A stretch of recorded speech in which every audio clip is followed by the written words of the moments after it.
नमस्कार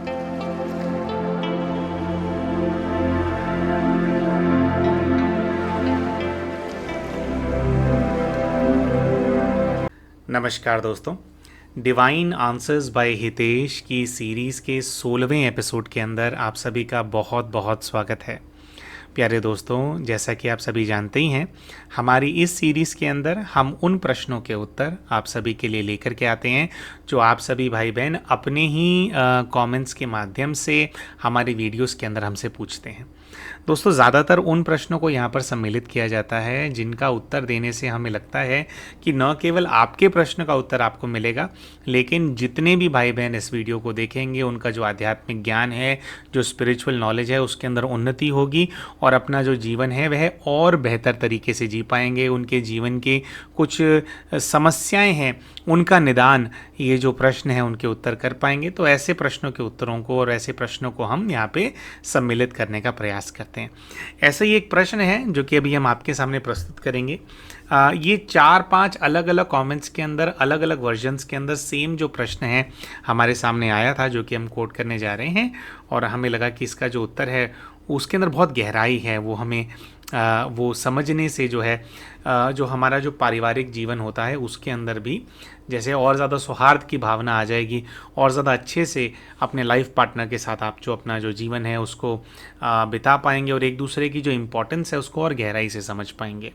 तो दोस्तों, जो प्रश्न है वह है कि क्या पति के कर्म फल के अंदर, क्या पति के कर्म फल के अंदर, उसकी प्रॉपर्टी के अंदर, उसकी कमाई के अंदर पत्नी का आधा हिस्सा होता है? और अगर पत्नी का आधा हिस्सा होता है तो इसके पीछे लॉजिक क्या है? क्या इसके पीछे कोई ग्राउंड है, कोई रीज़न है जिसकी वजह से ऐसे कहा जाता है कि अगर पति कहीं पर जाकर के पूजा अर्चना भी कर रहा है, कहीं पर वो साधना भी कर रहा है, और उसकी पत्नी अगर घर पे बैठी है, तो घर पे बैठे बैठे भी पति की साधना का या पति की पूजा अर्चना का आधा फल जो है वो पत्नी को प्राप्त हो जाता है?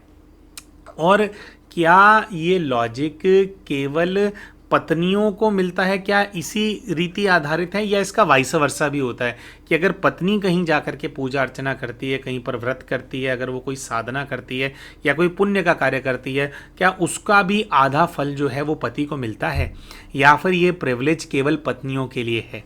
तो ये जो पूरा प्रश्न है प्यारे दोस्तों, इसका उत्तर इस वीडियो के अंदर हम देने का प्रयास करने वाले हैं।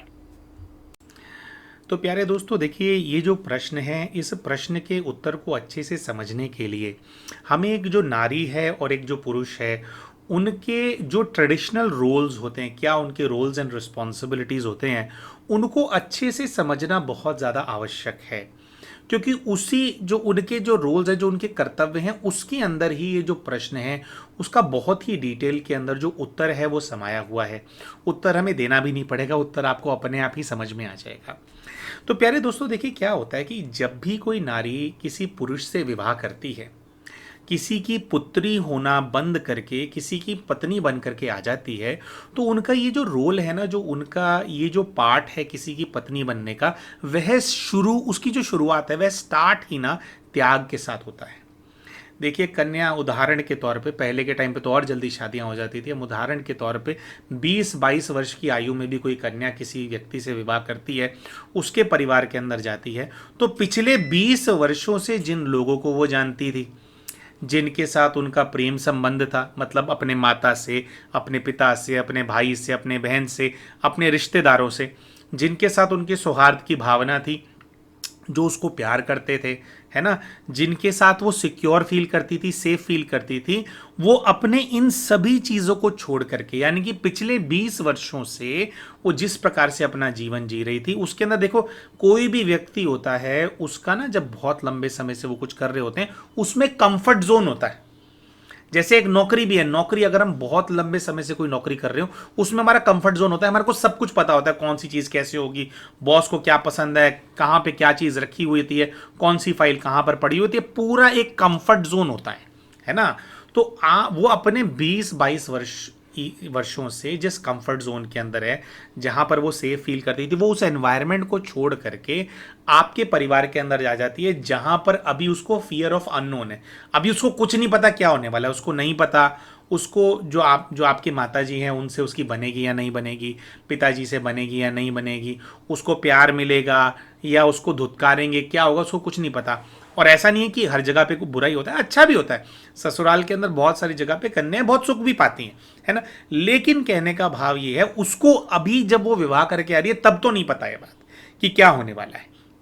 तो ये जो रिश्ता है, रिश्ता ही त्याग से शुरू हो रहा है। उसकी अभी तक की जो भी उसने इकट्ठा किया है, जो भी एनर्जी उसने बिल्डअप करी है अपने अंदर, उस सब को वो पीछे छोड़ करके आ रही है, अपने सारे रिश्तों को छोड़ करके आ रही है एक ऐसे व्यक्ति के लिए जिसको वो बिल्कुल भी नहीं जानती। जो पति है वो पति खुद ही उसके लिए अनजान है, फिर उसके परिवार वाले फर्दर अनजान है।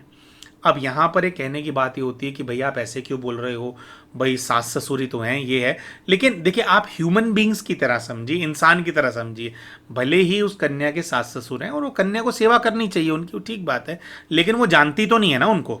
तो यहाँ पर केवल बात यह है कि एक अनजान पुरुष के लिए वो कन्या पूरी तरह से रिस्क ले रही है ना, वो इन्वेस्ट कर रही है। It's like an investment. वो आपके अंदर, जिसके साथ उस कन्या ने विवाह किया, उसके अंदर इन्वेस्ट कर रही है ना। तो आपके अंदर इन्वेस्ट किया तो उस इन्वेस्टमेंट का कुछ रिटर्न भी एक्सपेक्टेड होता है कि नहीं होता है ना। तो एक तो उसमें से कुछ रिटर्न एक्सपेक्टेड है। अभी उसको भी हम फर्दर, उसको हम अच्छे से उस चीज को हम समझेंगे। तो जैसा कि हमने कहा, विवाह का जो संबंध है वो शुरू ही त्याग से हो रहा है। अनजान परिवार वाले, अनजान पति, है ना। अब आप ये बात देखिए, क्या होता है कि जो, अगर मान लीजिए हम पुरुष हैं, मान लीजिए क्या है ही पुरुष, तो हमारे माता पिता हैं, हम मान लीजिए हमारा जो विवाह है वो 25 वर्ष की आयु के अंदर हमने जाकर के निर्णय लिया, मेरे माता पिता ने, कि इस बच्चे का हम विवाह करा देते हैं। तो 25 वर्षों तक हमारी माता ने हमारे लिए कितना त्याग किया होगा, हमारे पिता ने हमारे लिए कितना त्याग किया होगा, है ना। हमारे को पढ़ाने लिखाने में कितना उन्होंने खर्चा किया होगा। फिर उसके बाद हमारे माता पिता, कितनी बार हम बीमार हुए होंगे तो रातों को जाग करके हमारा उन्होंने देखभाल की होगी, हमारी सेवा की होगी। जिसकी वजह से ऐसा भी होता है, जो पुरुष होते हैं, है ना, जब वो विवाह करके किसी कन्या को लाते हैं तो वो कन्या को कई बार बोलते हैं कि तुमसे ज़्यादा मुझे मेरे माता पिता जो हैं वो ज़्यादा इंपॉर्टेंट है ना। ये बात उस कन्या को बोलते हैं। तो ये हम जो बात बोल रहे हैं, ये जो हमारे मन में भावना है कि मेरे माता पिता मुझे क्यों इंपॉर्टेंट है, इसलिए इंपॉर्टेंट है कि उन्होंने मेरी सेवा करी, उन्होंने मुझे इस लायक बनाया कि मैं समाज के अंदर सर उठा करके चल सकूं, मैं कमा सकूं, मैं नौकरी कर सकूं, या मान लीजिए मेरे कुछ और मेरी आदतें हैं, मान लीजिए मुझे तीर्थाटन करने जाना है, मुझे परमात्मा की को याद करना है, मुझे भक्ति करनी है, तो मेरे माता पिता ने मुझे उस लायक बनाया है। तो माता पिता ने अगर मुझे उसके लायक बनाया है, तो माता पिता का ये जो कर्जा है मेरे सर पे, जिसको कई लोग कई बार बोला जाता है दूध का कर्ज है, और पिता ने जो खून पसीना आपके ऊपर जो बहाया, आपके लिए बहाया, इतना आपको घोड़ा कर देने के लिए, उनका कर्ज आपके जो सर के ऊपर है, वो कर्जा चुकाने की जो जिम्मेवारी है वो आपकी जिम्मेवारी है। यानी कि पुरुष की जिम्मेवारी है, मेरी जिम्मेवारी है मेरे माता पिता की सेवा करने की। लेकिन क्योंकि पुरुष का एक मुख्य कर्तव्य जो होता है, हमारी संस्कृति में भी, हर पूरी दुनिया के अंदर भी, पुरुष से ये तो एक्सपेक्टेड होता है that he has to provide for his family. कोई कन्या, आज का ट्रेडिशन है कि कन्याएं भी कार्य करती हैं, लेकिन अगर कन्या ये चूज करे कि मुझे नौकरी नहीं करनी है भैया, मैं कमा करके मैं नहीं लाऊंगी, तो इट इज ओके, वो फिर भी एक्सेप्टेड है। लेकिन एक पुरुष से ये चीज एक्सपेक्ट नहीं की जाती और ये एक्सेप्टेबल नहीं होती कि पुरुष काम धंधा नहीं करेगा। पुरुष की जो कोर रिस्पॉन्सिबिलिटी है, कोर रिस्पॉन्सिबिलिटी जो है, वो बाहर जाकर के कमा करके लाने की है। अब मैं पुरुष हूं, मैं बाहर जाता हूं, कमाता हूं, पूरा दिन खज्जल खवार होता हूं, पीछे से मेरे माता पिता बूढ़े हैं, उनका ध्यान कौन रखेगा भाई। अच्छा, वो माता पिता ने मेरे लिए किया था ना, तो उनका ध्यान रखने की जिम्मेवारी मेरी है। लेकिन मेरा जो कोर जॉब है वो मुझे अलाउ नहीं करता मैं घर पे रह करके अपने माता पिता की सेवा कर पाऊं। तो मेरे ये जो मेरी कोर रिस्पॉन्सिबिलिटी है मेरे माता पिता की सेवा करने की, मेरे घर को संभालने की, जो मेरा घर है, क्योंकि वो कन्या का अपना घर वो पीछे छोड़ करके आई है, वो मेरे घर में आई है, मेरे घर को साफ सुथरा रखने की, मेरे माता पिता को संभालने की, मेरे रिश्तेदारों से रिलेशनशिप को मेंटेन करके रखने की सारी जिम्मेवारी मुझ पुरुष की है। लेकिन एक कन्या से मैं जब विवाह करके आता हूं तो वो कन्या वो सारी रिस्पॉन्सिबिलिटीज को टेक ओवर कर लेती है। घर पे आएगी, खाना पकाएगी। अब खाना पकाएगी तो सिर्फ मेरे लिए तो पकाएगी नहीं, मेरे माँ बाप को भी खाना खिलाएगी, घर के अंदर साफ सफाई भी करेगी, है ना। मेरे वंश को आगे बढ़ाने के लिए वो जो कन्या है वो मुझे संतान भी जो है मुझे उत्पन्न करके देगी, है ना। वो संतान चाहे बेसिकली उनके बेशक उनके शरीर से जन्म ले रही है, लेकिन फिर भी संतान का नाम मेरा है, वो मेरा वंश आगे बढ़ता है। कन्या का वंश आगे नहीं बढ़ रहा है, मेरा वंश आगे बढ़ रहा है, क्योंकि मैं पुरुष हूं। तो नाम भी, जो संतान उस कन्या से उत्पन्न होगी उसको नाम भी मेरा मिलेगा, ठीक है। माता पिता मेरे, घर बार मेरा, वो सब कुछ जो संभालने की जिम्मेवारी मेरी थी, इसको बोलते हैं बैक में सपोर्ट का सारा काम करने की जिम्मेवारी मेरी थी। लेकिन वो सब कुछ वो कन्या करती है, और पुरुष एक कार्य करता है कि वो बाहर जाता है और कमा करके लाता है। और आप देखेंगे बहुत सारे जो भाई होते हैं उनका थोड़ा एटीट्यूड भी ऐसा होता है कि भाई मैं कमा करके लाया हूं ना, मैं घर पे आया, मुझे शांति चाहिए, घर पे आकर के मुझे चींपा नहीं चाहिए, मुझे शोर शराबा नहीं चाहिए। तो जो जो एक महिला है वो अपनी इस रिस्पॉन्सिबिलिटी को भी बखूबी समझती है। वो वो प्रयास करती है कि उनका पति जब थका हारा काम से आएगा तो उसको घर पे शांति का एनवायरनमेंट मिले, बच्चों को थोड़ा कंट्रोल करके रखेंगी, है ना। तो घर में साफ सफाई होगी, कि भी घर के अंदर आएंगे गंदगी दिखाई देगी तो और टेंशन बढ़ती है। साफ सुथरा महकता हुआ घर अगर हमारे को मिले, साफ सुथरा बिस्तर हमारे को मिल गया, आते ही नहाए धोए बिस्तर पे पड़ गए, टीवी हमने सामने चला लिया है, और बैठे बैठे हमारे को फिर भोजन हमारे सामने परोसा जाएगा, तो हम ये नहीं कह रहे हैं कि अगर कोई महिला ये कर रही है तो कोई एहसान कर रही है, नहीं, ये उनका साइड ऑफ रिस्पॉन्सिबिलिटी है। लेकिन कहने का भाव ये है कि ये जो पूरे घर को संभालने की जो जिम्मेवारी होती है, जो पूरे परिवार को संभालने की जो जिम्मेवारी होती है, जो रिश्तों को संजो करके जिम्मेवारी रखनी होती है, this is a full time job. ये एक फुल टाइम जॉब है, ये एक बहुत ही इंपॉर्टेंट चीज है। ऐसा देखा जाता है जिन परिवारों के अंदर, जो कि आजकल का कल्चर हो गया, और इसीलिए सबके फ्यूज ऑफ हैं, सबके फ्यूज उड़े पड़े हैं, आजकल लोग रिश्ते मेंटेन नहीं कर पा रहे हैं। जिन घरों के अंदर देखा जाए कि माता भी कमाती है, पिता भी कमाते हैं, उस घर के अंदर हमेशा जो बच्चे हैं वो बेचारे रोलते रहते हैं, ना उनको माता का प्यार मिलता है ठीक से, ना उनको पिता का प्यार मिलता है ठीक से, ठीक है। अब देखिए यहां पे जो हम प्रश्न का उत्तर दे रहे हैं, ये एक हम एक आइडियल परिस्थिति के हिसाब से दे रहे हैं कि आइडियली क्या होना चाहिए। उसके अंदर हर किसी के फिर जीवन के अंदर अपने परमुटेशन एंड कॉम्बिनेशन हैं कि भैया हमारे लाइफ में तो ऐसे है तो इसके अंदर ये चीज़ अप्लाई नहीं करती, वो एक अलग बात है। लेकिन आप रोल्स के हिसाब से, अच्छा, और सबसे ज़्यादा जो चीज़ है जो इम्पॉर्टेंट है वह है कि रिश्ते के अंदर, जैसे हमने कहा कि महिला को वो ये सारा जो सपोर्ट का काम है इसको जो है वो संभालती है, और इसकी वजह से पति कमा पाता है। तो एक्चुअली में आपका बहुत सारा कार्यभार उन्होंने ले लिया, तो आप जो कमा पा रहे हो ना, वो इसलिए कमा पा रहे हो क्योंकि वो बैकग्राउंड के अंदर काम कर रही हैं। या आप किसी तीर्थाटन के लिए भी अगर आप जा पा रहे हो, आपको टेंशन नहीं है कि मम्मी पापा पीछे से क्या होगा क्या नहीं होगा, आपको पता है कि आपके बच्चे पीछे, मम्मी पापा पीछे, वो संभाल लेंगी, तभी आप टेंशन फ्री घूमने जा सकते हो अपने दोस्तों के साथ। तो वो ये जो सब कुछ वो कर रही है क्योंकि वो बैकग्राउंड में आपकी बैकबोन बन के खड़ी हैं। इसी वजह से आप जो कुछ भी कमा रहे हैं, जो कुछ भी आप कर रहे हैं, जो भी आपका कर्म है, उसका जो फल है उसके अंदर वो आधी हिस्सेदार होती है। वो कर्म फल आधा जो उस कन्या को बाय डिफॉल्ट मिलता है, क्योंकि ये उनका एक प्रकार से हक हो गया, क्योंकि उन्होंने सपोर्ट पीछे वो क्रिएट करके रखा आपके लिए। दोस्तों इसको समझने के लिए ना बिल्कुल आप, अच्छा, फिर हम अभी इसके बारे में भी बात करेंगे कि आजकल महिलाएं जो हैं वो अपना काम छोड़ करके वो मर्दों वाले काम को क्यों कर रही हैं। यानी कि देखो, कर सकते हैं लेकिन वो कोर रिस्पॉन्सिबिलिटी नहीं है। कोर रिस्पॉन्सिबिलिटी जो फेमिनाइन एनर्जी होती है, जो भी फीमेल्स होते हैं, जो फेमिनाइन होता है, वो क्या होता है, वो पालना की मूर्त होते हैं, पालना बहुत अच्छी से कर सकते हैं, बहुत पेशेंस होता है। और जो मर्द है, जो मैस्कुलिन एनर्जी है, मैस्कुलिन एनर्जी होती है कि पूरी दुनिया से लड़ जाएंगे, कैसे भी करके अपने जो परिवार है उसके ऊपर एक प्रोटेक्टिव छत्र छाया बन करके रहेंगे। कोई भी मुसीबत आएगी तो उस मुसीबत के सामने पहले पुरुष खड़ा हुआ होगा, पहले वो अपने छाती पे गोली खाएगा, उसके बाद उसके बीवी बच्चे, उसके परिवार वालों तक वो मुसीबत जाएगी, बारों बार निपट देगा जो पुरुष है ना। तो अभी क्या है कि ये जो हमने जैसे ये वाली बात करी दोस्तों, इसलिए की हमने बात क्योंकि अब इसको पहले कंपनी के एग्जांपल के साथ समझते हैं। जैसे मान लीजिए पूरी कोई कंपनी होती है, कोई बिजनेस होता है। एक बिजनेस के अंदर क्या होता है, बहुत सारे फंक्शंस होते हैं, बहुत सारे डिपार्टमेंट्स होते हैं। बिजनेस है, मान लीजिए हमारा कोई प्रोडक्ट है, उस प्रोडक्ट को हमारे को मार्केट में बेचना है, ये हमारी कंपनी का बिजनेस है।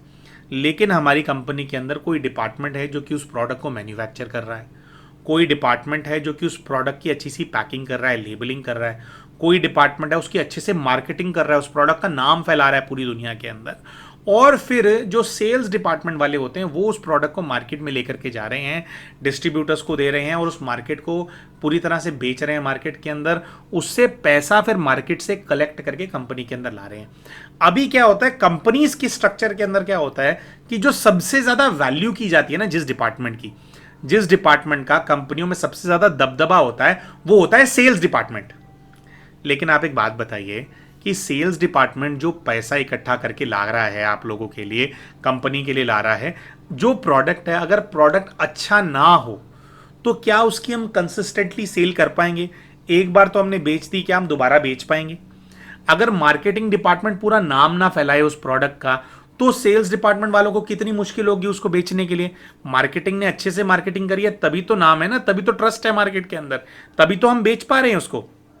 इसी प्रकार से और बहुत सारे फंक्शन है, अकाउंट्स डिपार्टमेंट है, एचआर डिपार्टमेंट है, जो कि सेल्स वाले जो हैं उनकी इंश्योर करता है कि तनख्वाह उनको टाइम से मिले, भाई उनका वर्क लाइफ बैलेंस मेंटेन रहे। तो बहुत सारे ऐसे फंक्शन होते हैं जो कि बैकग्राउंड के अंदर काम कर रहे होते हैं, फ्रंट में काम कर रहा होता है सेल्स डिपार्टमेंट, फ्रंट में काम कर रहा होता है सेल्स डिपार्टमेंट। तो कंपनीज में ऐसा देखा जाता है कि जो सबसे ज्यादा वैल्यू की जाती है वो सेल्स डिपार्टमेंट की जाती है। लेकिन अगर ये सपोर्ट फंक्शंस हो ही ना तो सेल्स वाले सेल कर ही नहीं पाएंगे, उनके पास कुछ सेल करने के लिए होगा ही नहीं। तो बाकी के सारे फंक्शंस के बिना सेल्स डिपार्टमेंट अपना काम नहीं कर सकता। इसीलिए जो बाकी के फंक्शंस हैं वो भी अप्रिसिएशन डिजर्व करते हैं, वो भी डिजर्व करते हैं कि भाई उनका भी नाम हो, उनको भी रिकग्नाइज किया जाए। लेकिन अमूमन तौर पे ऐसा नहीं हो पाता है, क्योंकि सामने से जो पैसा लेकर के आ रहा है, सामने से जो कमा करके ला रहा है, वो आंखों में चमकता है। और क्योंकि सपोर्ट फंक्शन वालों को ज्यादा अप्रिसिएशन नहीं मिलता, इसी की वजह से बहुत सारे लोग चूज करते हैं कि भैया हमारे को भी नाम चाहिए, हम भी चाहते हैं कि हमारे को रिकग्नाइज किया जाए, तो हम भी सेल्स के अंदर शिफ्ट हो जाते हैं। बहुत सारे लोग सेल्स के अंदर जाते हैं ताकि सामने से उनका नाम हो, उनको रिकग्नाइज किया जाए। दोस्तों, पति पत्नी के रिश्ते के अंदर भी कुछ ऐसा ही है। पति अपना काम ठीक से नहीं कर सकता अगर पीछे पत्नी सपोर्ट क्रिएट करने के लिए ना हो, सपोर्ट वो अच्छे से ना करे तो बहुत ज्यादा डिस्टर्ब रहेगा। उसको टाइम से खाना ना मिले, उसको टिफिन अच्छा ना मिले तो नहीं कर सकता वो काम। पीछे माता पिता का केयर करने वाला कोई ना हो तो वो नहीं कर सकता काम, बहुत दिक्कत है। लेकिन क्योंकि फ्रंट में ऐसा दिखता है कि वो लेकर के आ रहे हैं, है ना, इसकी वजह से उनको इस चीज को लेकर के ज्यादा अप्रिशिएट किया जाता है, उनका हक उस पैसे के ऊपर ज्यादा समझा जाता है कि वो लाते हैं। लेकिन जो सपोर्ट फंक्शन है उसकी वैल्यू होना भी बहुत ज्यादा जरूरी है। तो आजकल के रिश्तों में प्यारे दोस्तों, हमें ऐसा लगता है कि अगर आपकी धर्मपत्नी आपके घर को संभाल रही हैं, आपके पूरे परिवार को संभाल रही हैं, और आप चाहते हो कि आपका परिवार इसी प्रकार से सुखी आप जीवन आप आगे जीते रहे, तो उनके जो एफर्ट्स हैं उनको अप्रिशिएट करना बहुत ज़्यादा आवश्यक है। और हमारे को एक क्या होता है कि ना, एक बहुत सारे जो सभी के साथ ये प्रॉब्लम्स है, पुरुषों के साथ भी है, महिलाओं के साथ भी है। जैसे कुछ एनर्जीज होती हैं, जैसे लालच की एनर्जी है या ईगो की एनर्जी है। ईगो की एनर्जी हमेशा हमसे ऐसे काम कराएगी कि हम सामने वाले व्यक्ति को दबा करके रखें। देखिए, दबा करके, लड़ाई झगड़ा करके, परेशान करके सामने वाले व्यक्ति से अगर हम काम निकलवा भी लेंगे ना, वो काम कभी फलता नहीं है। तो इसकी वजह से हमारा यहाँ पे कहने का ये भाव है कि एक तो जो महिलाएं हैं उनके एफर्ट्स को अगर पुरुष इस चीज़ को लेकर के चलें कि उनके एफर्ट्स को हम रिकग्नाइज करें, अप्रिशिएट करें। ऑब्वियसली उसके अंदर आपको डिसिप्लिन भी मेंटेन करना होता है। अगर आप वो करेंगे तो आप अपने काम के अंदर भी अच्छे से सक्सेसफुल हो पाएंगे। कहते हैं जो गृह लक्ष्मी होती है, जिस घर में गृह लक्ष्मी रोती हो या गृह लक्ष्मी अगर परेशान होती हो, उस घर के जो पुरुष होते हैं, उसका जो आदमी होता है, वो कभी तरक्की नहीं कर पाता, बाहर वो खुश नहीं रह पाते हैं। तो इसलिए गृह लक्ष्मी को हमारे को खुश रखना चाहिए। और क्योंकि ये जो दोबारा हमने बात करी, अभी सपोर्ट, अभी आदमी का काम एक है कमाना, बाहर जाकर के लड़ना। सपोर्ट फंक्शन में बहुत सारी रोल्स एंड रिस्पॉन्सिबिलिटीज आती हैं, उनका काम हमारी तरह इक्वली बहुत ज़्यादा डिफिकल्ट है, बहुत टफ है, और कभी कभी ज़्यादा टफ भी होता है। तो इसकी वजह से पुरुष बाहर जो कुछ भी कर रहा है, उसके अंदर जो आधा हिस्सा है वो महिला का होता है। अब आते हैं इस बात के ऊपर कि क्या जो पुरुष है, अगर महिला है, मान लीजिए अगर महिला बाहर काम करने लग जाती हैं, बाहर काम करने लगती हैं और वो कुछ कमा करके लाती हैं, क्या उसके अंदर जो पुरुष है वो उसका हिस्सा उसके अंदर बनता है क्या? या अगर पत्नी कोई पुण्य का कार्य कर रही है, उससे जो भाग्य जनरेट हो रहा है, क्या उस भाग्य के अंदर मेरा शेयर है या नहीं है। तो प्यारे दोस्तों देखिए, बात यहां पर पुरुष और महिला होने की एक्चुअली में है ही नहीं। बात यह है कि अगर एक व्यक्ति कोई काम कर रहा है, उसके अंदर वो आगे बढ़ रहा है और उसके अंदर आप एक सपोर्ट फंक्शन की तरह अगर आप खड़े हैं, आपने बैकग्राउंड के अंदर बहुत सारा काम संभाला हुआ है और फिर वो व्यक्ति कुछ आगे प्राप्त करता है, तो ऑटोमेटिकली उन्होंने जो कुछ भी अचीव किया अपनी लाइफ के अंदर, उसके अंदर से आपका हिस्सा बनता है। ठीक है, जैसे हम उदाहरण के तौर पे हम भाग्य के अनुसार बात करते हैं। देखिए, एक समय था हमारे अपने जीवन के अंदर जिसमें जब हम आध्यात्मिक नहीं थे, अब मंदिरों में जाना या परमात्मा का नाम लेना, याद करना, ये सब हमारे को बिल्कुल भी पसंद नहीं था। लेकिन हमारी जो धर्मपत्नी है, हमारी धर्मपत्नी हमेशा से बहुत आध्यात्मिक स्वभाव की थी भाई। उनको परमात्मा से बहुत ज़्यादा प्रेम था। तो बहुत बार क्या ऐसा होता था कि हमारे पत्नी एक ऐसे प्रोजेक्ट से जुड़े हुए थे जिसके अंदर ना ज्योतिर्लिंग जो हैं, जो शिवलिंग हैं, उनकी सेवा होती थी। और जो शिवलिंग हैं उनकी सेवा करके जो परमात्मा शिव हैं, उनसे दूसरी आत्माएं कैसे जुड़ सकती हैं, कैसे अपना उद्धार कर सकती हैं, कल्याण कर सकती हैं, इसको लेकर के हमारी जो पत्नी है वो बहुत ज़्यादा पैशनेट रहा करती थी। तो हमारा कुछ नेचर ऐसा था कि भले ही हम मानते हों या न मानते हों, हमारी पत्नी को वो करना अच्छा लगता था। तो हम उनको कहते थे कि कोई बात नहीं, आपने अगर अपने टूर पे निकलना है, आपके साथ के जो सेवादार हैं, जो भी आत्माएं हैं, उनके साथ आपको जाना है, आप जा सकते हैं। पीछे से जो हमारा बच्चा है उसको हम संभाल लेंगे, हम अपना काम धंधा भी देख लेंगे, इसको घुमा फिरा भी देंगे, हम संभाल लेंगे। 10-15 दिन की जिम्मेवारी जो है वो हमारी है। अभी हम पति हैं और वो पत्नी है, लेकिन वो जा रही है कोई पुण्य का कार्य करने के लिए। वो वहां पर जा रही है, वो हजारों आत्माओं का कल्याण कर रही है। मान लीजिए अपने इस ट्रिप के अंदर 10-12 दिन की सेवा के अंदर उन्होंने 2000 आत्माओं के संपर्क में वो आई और 2000 आत्माओं का कल्याण किया। 2000 आत्माएं टेंशन फ्री हुई, 2000 आत्माओं ने दुआएं दी, है ना, 2000 आत्माएं जो हैं वो प्रभाव मुक्त हुई।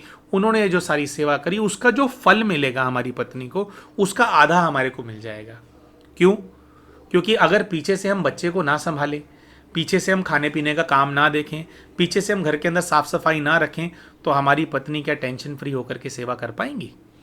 अगर छोटे बच्चे की बात कर रहे हैं, हमारा ये तब की बात है, 2-3 साल का बेटा था हमारा, तो उसको अगर उनको लेकर के जाना होगा, तो क्या वो ज्योतिर्लिंगों के बारे में समझाएंगी दूसरे लोगों को जो कि वहाँ आएंगे? बच्चा रोता रहेगा, कभी कुछ है, कभी बच्चा भूख लगेगी, कभी वो कहेगा कि मुझे छी जाना है, कभी कुछ करेगा, तो कहाँ वो बेचारी सेवा कर पाएगी?